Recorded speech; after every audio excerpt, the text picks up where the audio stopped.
Preview.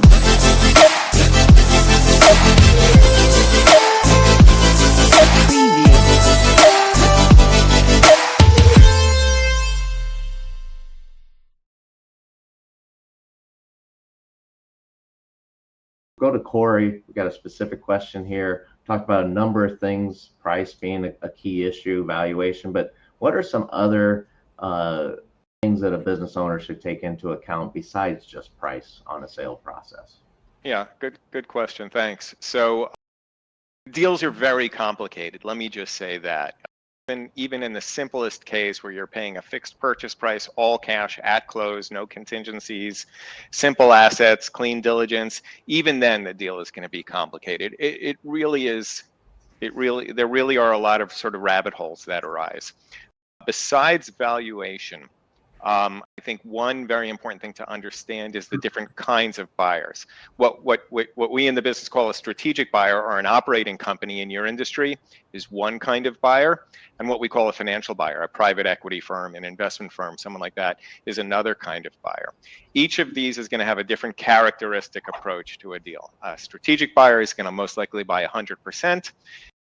They're looking for business synergies. They're looking to plug in a product gap or a geographic gap, or to grow their team or add an offering or something like that, ideally with revenue and expense synergies. A financial buyer is really typically looking to buy, we call it a recapitalization. They're looking to buy 70 or 80% and have you, the owner, stay in the deal for 2 or 3 years. In other words, you're going to have a rollover. You're going to take part of the consideration back in the form of stock in the newly acquired company. You're going to become partners with them. This is a risk mitigation technique for them. They know that if you're a stockholder after they buy, then you're incented to help run the company well. You're incented to not compete and things like that. So the buyer type is very important. The financial structure of the deal can be as important as the valuation. A company could be worth 20 million, but is that 20 million in cash, 20 million in stock? If it's 20 million in stock, is it 20 million in common stock? Is it 20 million in preferred stock? The structure of the deal is really important. There could be contingent payments, what we sometimes call earnout,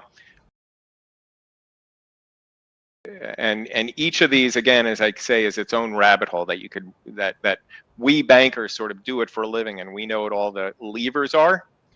But if you've never done this before, you're not going to know what the levers are. So you might be in a position where you get 4 offers.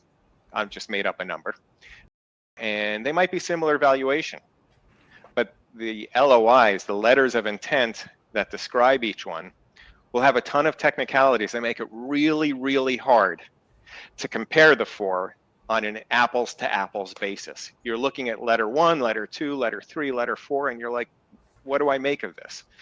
It's because the structure is different. The financial structure of the proposed deal in each case is very different. So understanding those and getting them on an apples to apples basis is really important.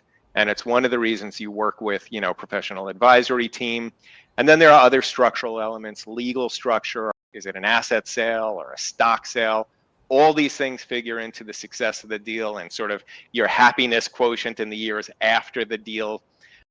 There's just a ton of things that, are there financing contingencies in the offer or things like that? But then I guess the last thing I'll say is there are also intangibles. Everything we talked about so far, valuation, structure, form of consideration, et cetera, is very tangible. But at the end of the day, what we see with our clients is one of the most important things is the intangibles. Do I like the buyer? Does the buyer share my vision? Does the buyer care about my people?